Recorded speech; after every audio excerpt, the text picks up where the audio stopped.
Urdu short story एक हाथी और दर्जी।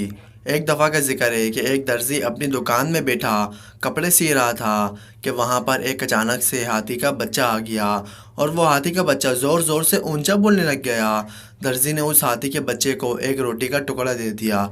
दर्जी ने उस हाथी के बच्चे को एक रोटी का टुकड़ा दे दिया। वो हाथी हमेशा दर्जी की दुकान पर आता था। एक दिन हाथी आया, लेकिन दर्जी ने उसको रोटी के बजाय उस बेचारे को सुई चबा दी।